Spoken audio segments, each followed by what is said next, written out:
Going. Welcome, welcome, welcome, beloved community. Give it a second. Give it a second. Yeah, Lou was going to introduce real quick first.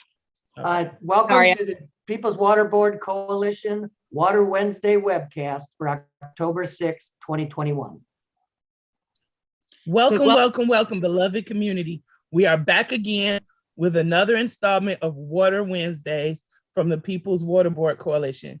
And today I'm here with my co-host, Valerie Jean Blakely and Rosalind Walker. Say hello, everyone. And of course, always behind the scenes, our tech guy, Lou Novak. Thank you again, Lou, for all the work you do. And we are here with our very special guest and fellow People's Water Board Coalition member, Dr. Paul Van Oeyen, who is a retired obstetrician from Beaumont Hospital. And he's here today to talk to us about not just some of the health impacts of living without water or having access to unclean water, but also the effects that it has on communicable diseases, as well as the COVID-19 pandemic. Thank you so much for being here, Dr. Paul. Thank you, Dr. Paul. Thank you so much, Dr. Paul. Well, thank all of you. It's a real honor to be on your webcast, and I may not be the greatest public speaker, but I've taken care of high-risk pregnant women for 40 years, and I certainly want all people, including those precious children, to grow up safe, to have safe water to drink and good systems for sanitation, and not be susceptible to diseases like COVID. If you don't mind, I'll start out with a few talking points. I believe that water is life. And as a person of faith in the United Church of Christ, as well as a retired high-risk obstetrician, I believe that water is a gift, really a sacred trust from our Creator. And this needs to be shared by all of us. And as a commons, to be shared is, I think, best illustrated by the Great Lakes themselves, which we have in common not only with several other states, but with another country, Canada. And this should be a great lesson to us on how we need to respect and share these great resources as given to us by our Creator. And that implies that it is really wrong to deny anyone life-sustaining water, or to allow drinking water to be poisoned with lead. And it seems incredible that as we are surrounded by the world's greatest source of surface fresh water, that we as a society have had trouble finding a way to supply safe and affordable water for all. And I also will want to mention and will allude to occasionally something that my church, the United Church of Christ, has also declared, that racism is a public health crisis. And this certainly applies to the water crisis in Michigan as well. Absolutely.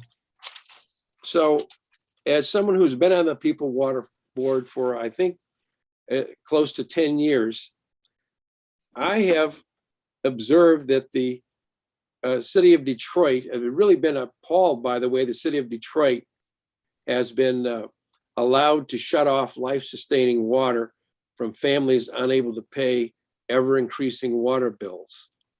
And I think a couple of years ago, this was estimated to have affected more than 100,000 people since 2013. And I think many of you will remember when representatives from the UN came to Detroit. And in many ways, it was a real embarrassment that they had to point out that there were segments of our society who were being so mistreated, and they had to point out that water should be considered a human right. And and this It made the mayor so mad. So mad. He was just upset that they were even here. He was like, who even invited you people? Of course, Michigan Welfare Rights stood right up and said, us. Yes, that's right. And they were right in doing so. Yeah. And of course, of course, all these water shutoffs, this has affected, who's it affected? It's affected the most vulnerable people in our society. That's right. As an obstetrician, I always point out the expectant mothers and their infants and children, but the disabled, the sick and chronically ill, and our seniors, and disproportionately people of color and immigrants have been affected by these horrible water shutoffs. Now, Detroit's not the only place where there's been problems in Michigan. Certainly, Highland Park has been affected too, and of course, Flint's switch from Detroit water to a Flint River source in 2014, and now one of the greatest examples, unfortunately, is Benton Harbor, where they have shown that high levels of lead and so forth, and all of these are examples of what I think are disastrous public health outcomes from ill-conceived public water supply management policies. And this includes bad outcomes like increased water-related infections and disease and a long-term lead poisoning. That's what we really wanted to, that's what I want to ask, how does is there data, or is there things that you can show that that how water shutoffs have really affected COVID-19? We've got infections. If we think about even back a few years ago, we were in the middle of a hepatitis A outbreak. It was so bad that literally people weren't traveling to Michigan because of, and especially to Detroit because of the hepatitis A outbreak. And then we come into COVID. How do the water shutoffs really correlate with spreading those diseases? Well, of course, the most obvious thing is that people can't wash their hands and their bodies and their dishes and wash their food in preparation for meals. And if they don't have proper sanitation systems, if their water shut off, you can't flush your toilet. Right. So first of all, there are many infectious diseases that are such as, you mentioned hepatitis A, also shigellosis, and other what we call waterborne diseases. They're really diseases that occur because there isn't sufficient clean water available. So people can't wash, and what water they have may be contaminated. And for example, even in the Flint water crisis, which we generally think of as a lead poisoning crisis, which was terrible, because there was stagnation in the pipes, there was a Legionnaire's disease epidemic. And that hasn't gotten as much publicity as the lead poisoning, which is a more long-term, slow thing. And I must say, as an obstetrician, to see that mothers have gone through 9 months of pregnancy unknowingly poisoning their developing baby with lead because they're drinking water which the state told them was safe with those emergency managers, that was just unconscionable. Yeah. And there's no amount of compensation they can give for that. But that stagnation in the water is one reason why these waterborne diseases can occur, because with the water stagnating, bacteria builds up, and those diseases can occur. Legionnaire's, for example, is probably caused by that. And there were probably dozens of deaths in the Flint area that, again, didn't really receive the publicity because they happened sporadically, and it was hard to connect them. But there certainly is a connection. Yeah. Now, Dr. Paul. Yeah. I've been on several calls where the EPA has said that the, I guess, acceptable level of lead in water, which is shocking to hear that there is an acceptable lead level, is 15 parts per billion. And even at 15 parts per billion, people are still being systemically poisoned. It just may be at a slower rate. So it can still cause damage, correct? That's correct. There's no safe level of lead. I remember I had a patient who worked in the office of a battery factory, and I asked her I wrote that she should be taken off work because people dropped off batteries in the office and stuff, and there was just too much chance of even getting that kind of exposure. So you are correct that no level of lead is safe. It's kind of I understand that one thing that happened in Flint situation is that an EPA official in Chicago saw some of the lead water level samples, the lead levels in the water samples from Flint, and he actually drove up to Flint because he was so alarmed by it to try to find if this was a real household, and it was, but unfortunately his superiors suppress that information, so there's a lot of responsibility for the Flint lead poisoning, national, state, and of course even now we have a problem in Benton Harbor, and really this can be a problem in any place where there are old housing stock, where the connecting pipes may be made of lead or even galvanized steel. You can have leaching off from those pipes or fixtures in the home. So a lot of things have to be done to replace those. I understand. I've been in touch with our friend Reverend Pinckney in Benton Harbor, and he has told me about yes, the government, the federal government and the EPA is supposedly helping out there with giving them some bottled water, but as far as teaching people how to use the lead filters for the faucets, they have to. People in Benton Harbor, Reverend Pinckney and his friends have to go around and teach people individually how to use the filters. So that's very important that you not have any lead at all in your water, if at all possible. Absolutely. Dr. Paul. Yeah, go ahead.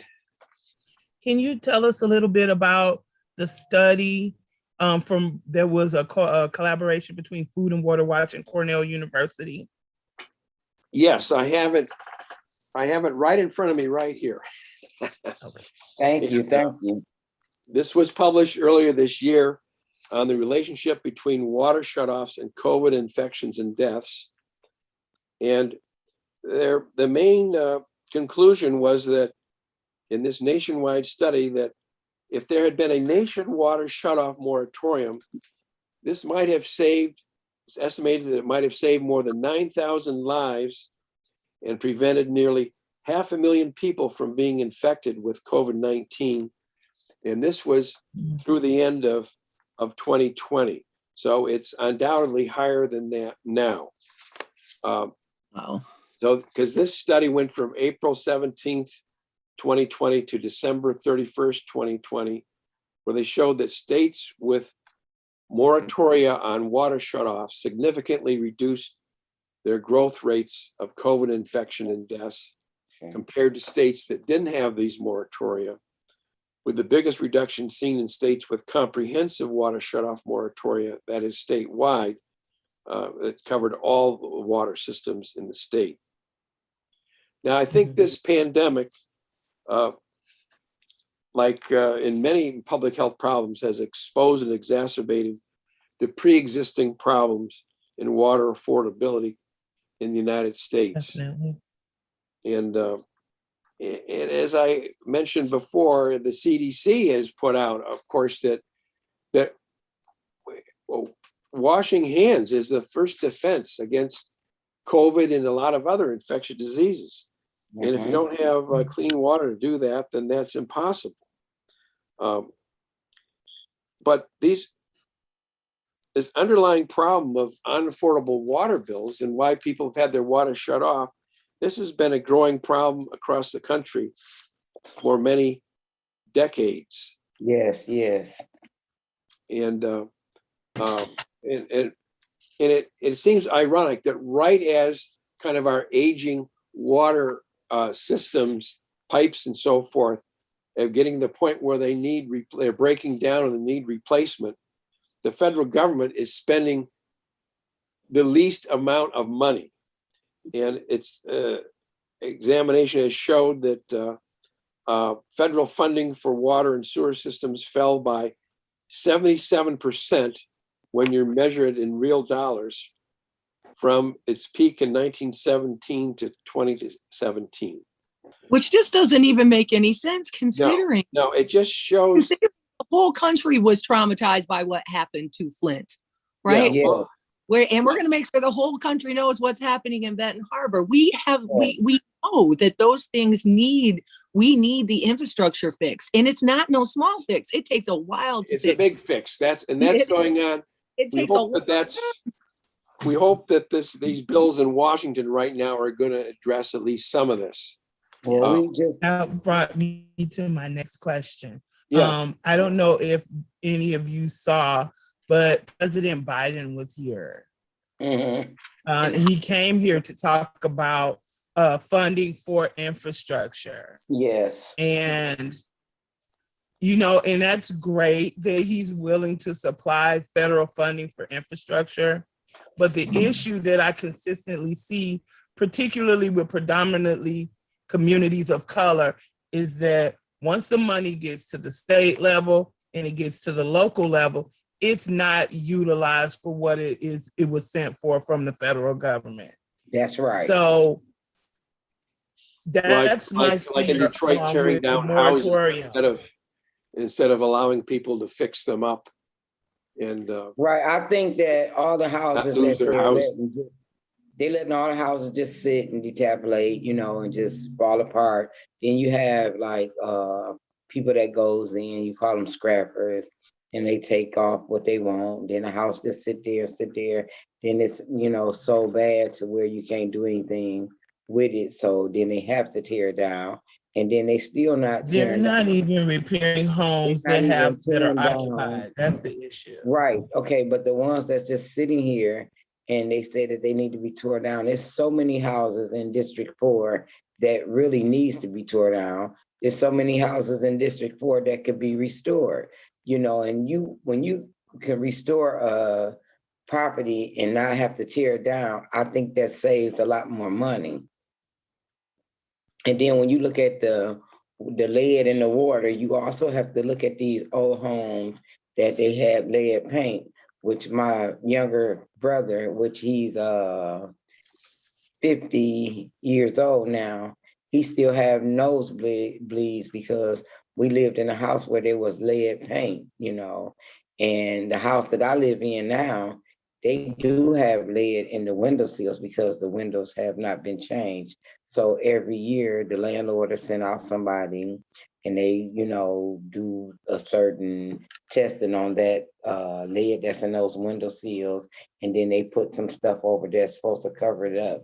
But that's still just as dangerous, and that's just like the water in Flint, the water in Benton Harbor, the water here in, I want to say, not Bellevue, but Bloomfield Hills.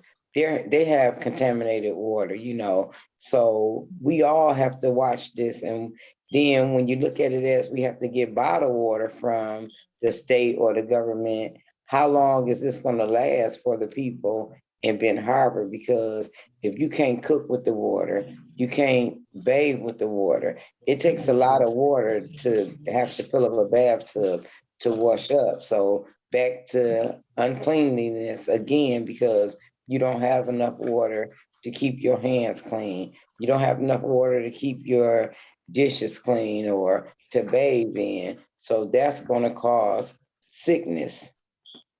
Yeah. And we talk about the decreasing federal funding of infrastructure. It becomes a catch-22 because if the federal government is not paying its fair share for infrastructure, then the local water companies raise their rates, and then it becomes unaffordable for people. And Absolutely. so And the we less paying money that for they it. get from the government, the more they have to raise rates, and then the more people can't pay it, and then the more people get shut off, and then it becomes public health crisis. Right, and it's Right. all That's a The catch. Benton Harbor 22. community is talking about 11% increase, and they can't even use their water. Yeah. I mean, What they're literally, they were told actually that they're- trying to push them to do is be absorbed into St. Joseph and become one community. And St. Joseph has a significant financial or economy that Benton Harbor doesn't have. I want to say that too. Also, Rosalind, of course, we're concerned about water contamination and affordability everywhere. But trust and believe those people in Bloomfield Hills, they can afford it. Yeah. They can. That's a predominantly white Well, when you community. look at it, like they keep raising the water rates, when he was saying that they raising the water rates to fix the infrastructure. Basically, when you look at it, the residents are paying for the infrastructure to be fixed because my water rates, well, they call them water rates, but I'll say my water bill has went up 3 times already. Right. And We pay for so the we infrastructure. paying for the infrastructure. And we're Yeah, the also paying residents for the are really infrastructure paying for for the Bloomfield Hills as well. And then when you Because look most at it, municipalities that get Detroit water do not pay into the infrastructure. that's A lot right. of them And then don't when even you- pay sewerage costs. And then when you look at Detroit Water and Sewage Department and they're going up on our rates and everything, basically, like I said, they're making us pay for the infrastructure.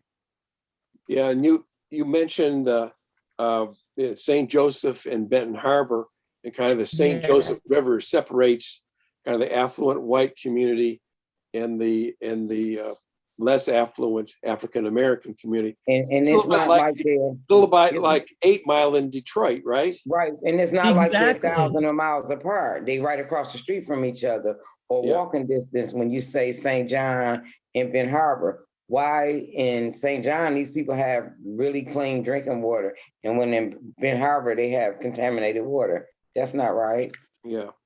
And there was another study in Michigan that pointed out that communities of color pay higher average household water bills than communities with lower percentage of racial minorities. So that goes along with what you're saying, that it is disproportionate. blatant systematic racism throughout the whole system. Absolutely.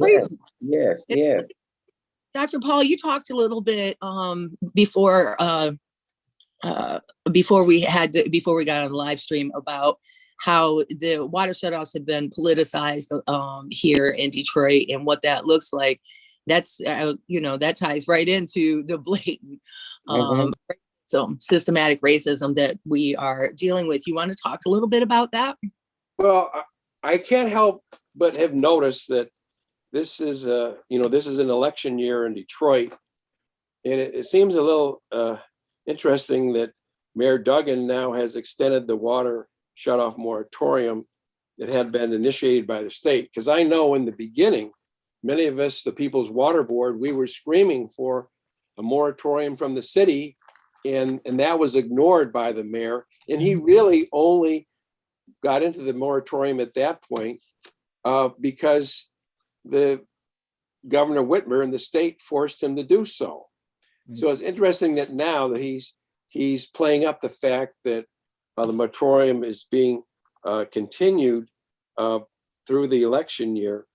And I will say that before the pandemic even hit, I had been at a public meeting with the mayor, and we were discussing the water shutoffs.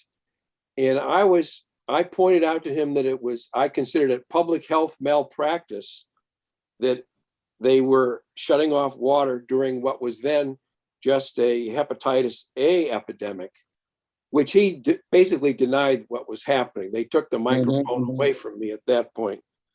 Yeah. But because they didn't want you to tell the truth. yeah, but now, I the remember COVID him pandemic, saying we know that the rates of infection and death in the African-American community in Detroit was, especially the beginning of this pandemic, were sky high, higher than any other communities. And he was reluctant to shut off the water then, when, as we say, it's pretty obvious if you can't wash your hands, for example, that any highly infectious disease. But with the mayor, very important. With the mayor, things bother me with him because he went from DMC to the mayor to team up with the Detroit Water and Sewage Department when you're supposed to be a mayor for the people and the residents, but you ganged up against us with Detroit Water and Sewage Department, So with the mayor, it's like we stuck in between a rock and a hard spot because everything that he does always get money for his pocket and whatever he want money for, not for the residents. Yeah, and we all are suspicious of when he says now, he uses the word water affordability. You have to wonder what he really means because they've had these quote water assistance programs in the past. And I've heard people talking about how they call the number and there's nobody there. And it's very hard to get assistance. That's his ideology of affordability. Yeah. Applying assistance programs to the community. And that's not affordability. There's nowhere where you can get help from the mayor. He just takes what we say and try to make it, sound like he's the one that's doing this when he's not, So he shouldn't even spit water affordability out his mouth. Yeah, he should not even speak on that. Yeah, and these programs also, I don't know, but I've been very concerned with the moratorium because I noticed that you mentioned why is he's so eager to do a moratorium now, and I really believe firmly that it's just because it's an election year. Yeah. Yes. You have to suspect that. He's trying to get some extra votes. Especially these past programs that they initiated, assistance programs. A lot of them, people couldn't afford the assistance, even the reduced bill that was supposed to be the assistance, let alone they didn't forgive past debts. And if debts have added up, and we've all heard horror stories of people having all of a sudden, multi-$1,000 debts, $2,000, $3,000, $5,000, and so on. And how did that happen? And let's be honest. At some point, you just got to wipe the slate clean. Right. Start the assistance program did not work because, firstly, when the governor initiated it with the mayor, they didn't even put the flyer for the program out in any other language besides English, despite us having a large Arabic, Bengali, and Spanish-speaking population within the city limits. It wasn't until organizations like ourselves, the People's Water Board, started getting information translated into other languages, along with some other water and social justice organizations, and putting flyers out, did the city decide, oh yeah, we're gonna put flyers out. It literally was like 6 months after the initial moratorium and payment plan, assistance plan was put into effect. Mm-hmm. He's shown over and over and over again, he has absolutely no will whatsoever. He does not care if people have access to water. He doesn't care about people. He doesn't. He certainly doesn't care about Black and brown people and poor people. He cares about the people that are moving in and gentrifying the neighborhood. Yeah, he's already showed that over and over and over again. I don't understand why anybody would want. Dr. Paul, with all of these things being said, can you just let everybody know that with water shuts off, we're gonna have more coronavirus spreading? Yes, we are. These studies have shown that when the moratoria are on, there's a decrease in the infection rates and when they go off. And in fact, that happened in Michigan because when we did get the statewide moratorium going on, then of course, the Republican opposition to Whitmer in Lansing opposed that, and they sued and they eventually got got it Mhm. changed so that moratorium was off right at the worst time when the rates went up. Pardon me, I've got to turn off this. Take your phone. time. And then fortunately it's gone down again after the moratorium was put back on. So it's interesting to see that relationship. But Yeah, you can see it clearly. But I think there's no question that the COVID pandemic was made worse by the lack of moratorium when it should have been put on in the beginning. That's And right. we've seen nationwide. I mean, Absolutely. there are states now that, won't never had a moratorium, and they try to not only do they not want mandates for vaccine, they don't want to allow like local school boards to have mandates for students to use masks. That's right. And all this concern about, oh, I don't want a mandate to get a vaccine. Well, guess what? Every kid going to school since I was a kid has had to have vaccines, a whole bunch of vaccines to go to school. That's right. That's a public health thing. How did we end polio? Except we got everybody to take the vaccine. And I think this whole political atmosphere of distrust of government, distrust of the healthcare systems, distrust of science. Science, yes. Is really hurting our society. And this I was just on our grand rounds at Beaumont this morning was on medical ethics and how things have been affected by the COVID pandemic with you're talking about rationing and so on. And people just don't want to believe the facts when they're put in front of them. So it's 12:32, so we have to wrap it up here pretty quickly. Dr. Paul, really, thank you so much for coming on and explaining this to us and having this conversation. It's so important that people understand that when people don't have clean, affordable water, it's a life and death situation. And it's seemingly that way every day here in Detroit and now Benton Harbor and all these other places. So having these conversations is so important. And we're going to be talking next week to Oeyen. She's going to talk to us about kind of how we ended up in the space or in the place that we are with Benton Harbor. It's going to be a really, really important conversation. Great. Yeah. So thank you very much. And thank you, Rosalind and Nicole, for always being on. And you are so welcome. And thank you so much, Dr. Paul, for being here and letting us know what everyone needs to know. And thank you for delivering all the babies. Yeah. Well, thank you. And we would love to have you. We would love to pick this conversation up and have you back again when it's convenient. I know you have a new grandbaby coming. Oh, so yeah. I do hope that he comes on October 13th. That is an excellent day. I have a son born on October 13th, so it's a great day. It's my father's birthday also. So he's in good company, definitely. Yeah. We'll see. But thank you so much. Yeah. And I always like to emphasize that water is a sacred trust. That's right. And access to safe, affordable water is a human right for everyone. And whatever we do, if you're shutting off water, you're taking away that right, that human right to safe water, and you're sentencing people to illness and even death, perhaps. That's right. That's right. Absolutely. Thank you, Dr. Paul. That's a perfect way. Until next time, thank you for joining us, beloved community. And we look forward to seeing you next week, same time, same place.